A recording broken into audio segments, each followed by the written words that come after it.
Hi everyone, my name's Astor Joyce. I'm a former student of Hershey Montessori and a current trainee in the IMTI Adolescent Guide program. And I want to share with you something that I've been thinking about that has been bothering me because I couldn't properly demonstrate this in the time we had together in the training course. So I want to talk about systems based on control and interdependence, and how interdependence is the opposite of control, and how this plays into what's going on in the world today, and how we can help change things for a better, more peaceful world. So fundamentally, interdependence leads to freedom, right? Because in an interdependent system, we're basically, that's the thesis, right? And we're going to build to that, right? Control is inherently an oppressive system, right? You are exerting your will on someone else, on something else, right? Because this doesn't just have to involve human beings. This can involve all sorts of things, right? So control is inherently oppressive. Interdependence is inherently freeing. Because there is no will being exerted upon you but your own in an interdependent system. This oppression is done through dictation, as we just discussed. I am dictating my will to you. You are following orders. You are doing as I say. In very advanced systems, you don't even have to tell the person, because your will is so baked into the environment, or it's so baked into their behavior after repeated encounters, that the individual will simply already know what your will is and carry it out kind of autonomously. It's scary to see. Whereas freedom is built on observation, right? So in interdependence, there's an understanding of we are all reliant on one another, and it is best if we all work together and help one another. And the best way to do this is to observe one another, to learn one another's tendencies, and to see where people struggle, right? In the Montessori training, we talk about how this happens in the first plane, so from birth to 6. That children, if somebody is struggling to do something, the children will,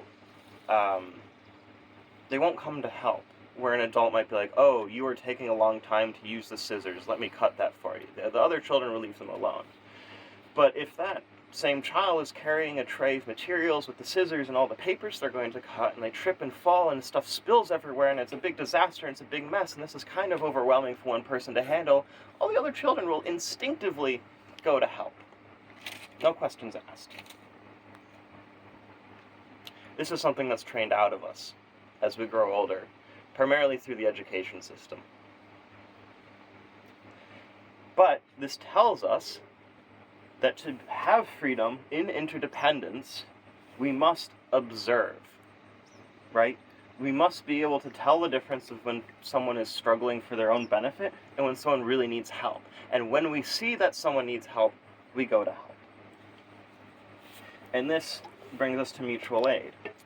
And charity. In a controlling system, charity is a selfish act. You do that to make you feel better, right? Because I'm so kind and generous, I'm helping this person out. Mutual aid, you do because there's material gain for both of you, right? So I had a discussion with one of my trainers where I was trying to describe, where we were talking about something similar, right? And I was describing my process of, I always try and keep some money in my wallet when I'm in the city to give it to people I see. Oftentimes, people I see regularly, all right? And she described, oh, that's charity. When I give someone money, I do it because I feel good inside. That's not why I give people money. I feel good that I helped someone, but that's not why I do it, right? I do it because I know that that person is going to get a meal, or some booze, or a cigarette, or whatever they need to get them through that day, okay. And they're not going to hurt someone else. They're not going to hurt me, right? They might be a nicer person to be around because I gave them $20 to go get some food. That is a material benefit to me and to my society. That is not, like, right? You see the difference? I hope I'm illustrating the difference. Like, I am getting a material benefit out of giving this person money, because they're decreasing their suffering will decrease the amount of suffering that they will put out into the world, because hurt people hurt, right? Whereas charity, I'm just doing it because it makes me feel good. The end goal is not the same, and thus the outcome of the action will not be the same. Like, the way you engage with the giving will not be the same. Similarly, verticality. In controlling systems, it's vertical. Someone at the top gets to play God or a king or a president or whatever you want. They're the ones in charge. Their will flows down.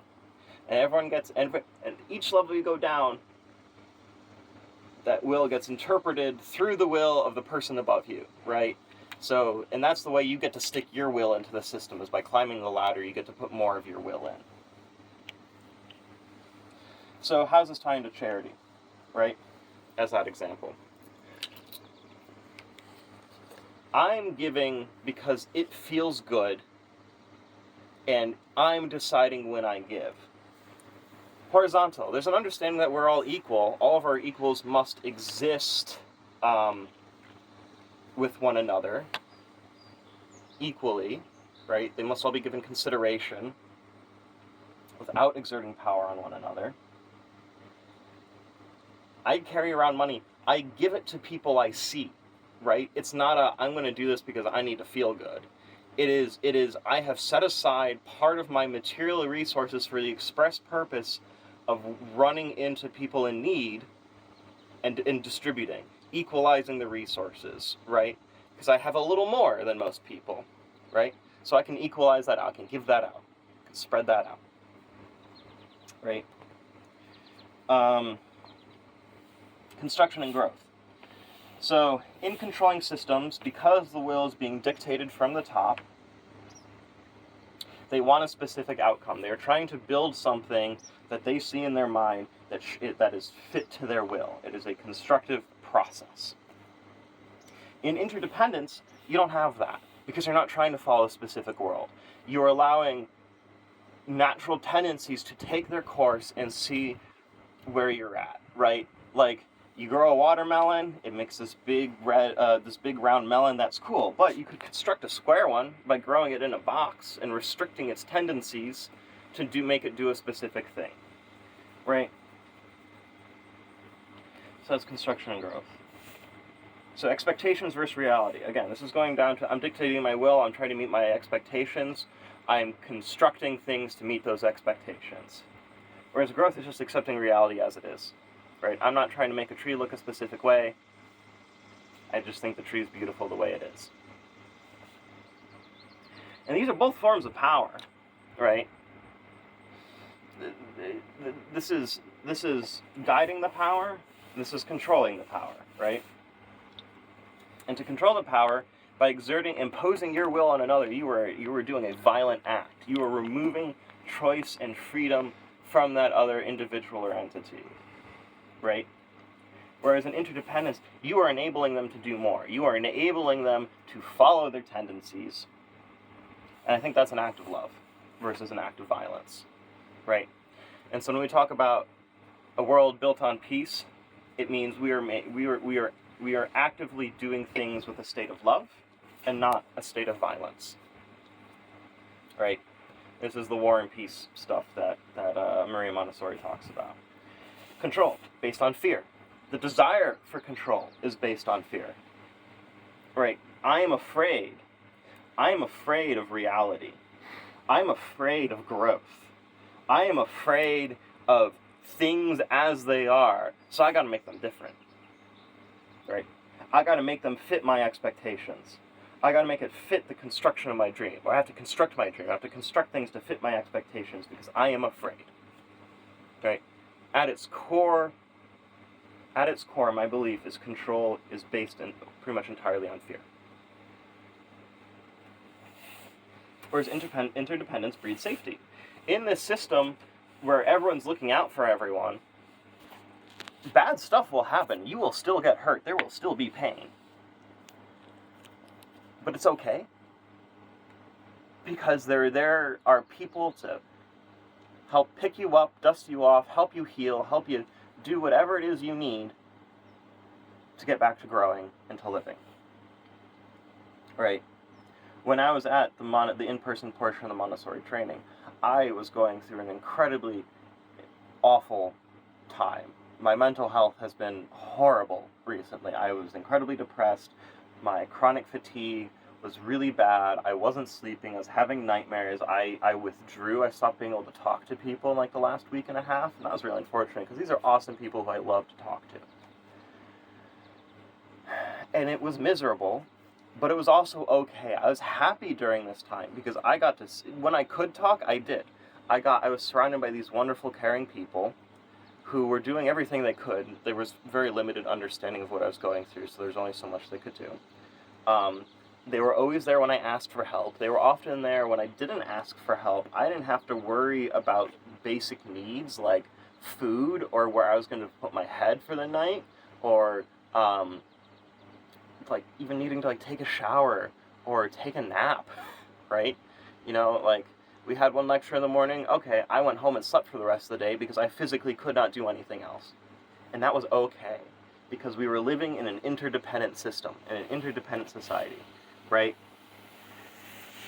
But I did have a lot of fear instilled in me from the control of like, well, what if I don't get my homework done in time, right? But because I was an interdependent system, my struggle was observed. I was treated as an equal, right? I wasn't treated, oh, like, you can't do this, you're too sick, you're too dumb, you're too whatever, get out of the program. I was treated as an equal who had real struggles, and I was given the necessary tools I needed to cope with my reality, and it was done lovingly, right? And so as part of this fear, they're afraid to deal with their emotions. I think it's really fear of pain, fear of discomfort even. And they don't want to handle that pain and discomfort, so they put the burden on other people. I'm going to make people do the hard work because I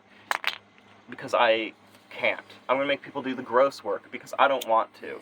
I'm going to make people bring me things because I don't want to spend the energy to go get them. I am turning my problems into externalities for everyone else. And it all rolls downhill and it piles up on the people at the bottom who have just dealing with so much shit on top of their own shit because their bosses and their bosses' bosses and their bosses' bosses' bosses and so on and so forth do not give a fuck about them. In an interdependent system, emotions are shared. I was in a lot of pain during this training. Like emotional pain, not so much physical. And I was able to share it with the people around me. And they commiserated, they gave me wisdom, they gave me comfort, and they shared their pain back. And I was able to commiserate and share wisdom and share comfort. And we all felt better about it. Like, it genuinely was therapeutic and helpful for so many of these people in this training with me. Started dealing with trauma they've had since they were children and never faced before. Because they were in an interdependent community for 4 weeks, right? Imagine the kind of healing that could be accomplished if we lived our lives like that. Okay. So we're getting a little redundant here. So I have externalities and realities again. We've already talked about that, right? Right. In the controlling system, part of reality is denied and put on the other. Well, the people, so it doesn't affect the people in power. Good example, right now in America, politics. White men, generally straight white men,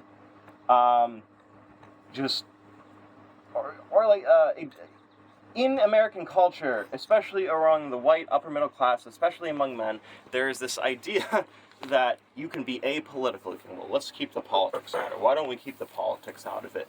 That means that politics for this person have never been personal, have never been immediately dangerous, and they have the vast privilege of ignoring them, right? We're externalizing this problem. It's not for us. Other people will deal with it. You're a sick weirdo if you can't keep yourself out of it, right? In an interdependent system, we share the reality. We share the reality that politics is deeply personal, right? that politics has direct material impact on the people's lives, the length and quality of. Right? This is why I bring politics into everything. Yeah, I'm trans. It's very personal for me right now. But I also try and speak on, or not speak on, but speak for, speak up about issues of race, issues of gender, which again affect me, issues of religion and culture, right? Like social injustice in general, right? No one is free until all of us are free. An injustice against one is an injustice against all, right? Like you stand up for each other because we face the reality of this shit affects everyone, right? And so I see anarchism and anarchy theory, right? They're talking about interdependence, right? That is what is at the heart of anarchism, is solidarity and mutual aid, which is interdependence, right? Right? You can break down all of this stuff I've said in this right column into solidarity and mutual aid. In controlling systems, you get things like nationalism, right? Where we focus on what's different between us. And this is as opposed to interdependent system, where we focus on what we share, right? We share our struggle, we share our humanity, we share the fact that we are living things on this earth, right? And that's what we let guide us. Whereas here, we see what's different. Well, we live behind different lines on a map. We live with different languages, or different ways of eating rice, or different ways of sitting, right? Or, and some of us think that our way is better than everyone else's. White people, Han people, I'm sure there's other Hindu people? Yeah, that's going on right now, right? You can't all be right.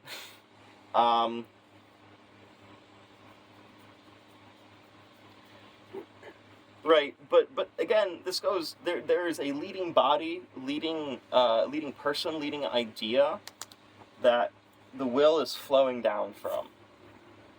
Right, and nationalism is an epitome of that. You can look at other hierarchical organizations and say the same thing, but nationalism's in vogue right now. And so this is kind of like this is denying the reality that we're interdependent people. This is denying the reality that we share a lot, right? And it's denying the reality that hurting other people hurts ourselves. Again, Maria Montessori talks about this in Education and Peace. So, like, what's the point of all of this? Why am I talking about this? Because I want people to understand how much of our lives belong to a controlling system, and how little we can realize and actualize our interdependence as human beings. That's what I want people to understand. I want you to look at your life and you see how many of its facets fall within this control category. How much stuff is dictated to you? How much stuff do you do because it makes you feel better? How much of your labor are you putting onto other people without their consent, right? You know, how much violence is inherent in the system? And like, I don't even know if you'll be surprised. You're just like, yeah, it's a lot. It's most of it even, right? And like, that's the fucking problem. So, but now you have parallels, right? Now when you see the things in the control column crop up, you have an answer. Well, instead of this, I should do this.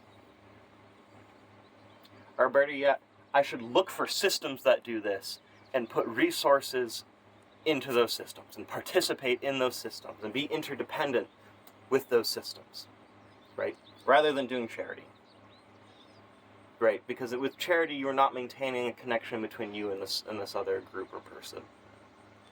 It's a very selfish thing.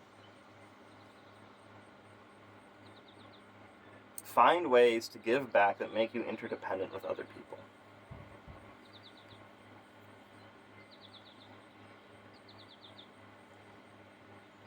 And I'm going to be real with you. Destroy these systems. Destroy the people who seek to maintain these systems. Especially the people, well, particularly the people at the top of the systems. Because they're not going to go away on their own. You can't argue someone out of this. They're there for selfish reasons, as we've established. They're there because they're selfish people. There's no reasoning.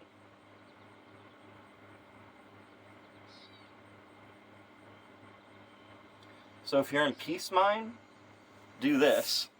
If you're in war mind, destroy this.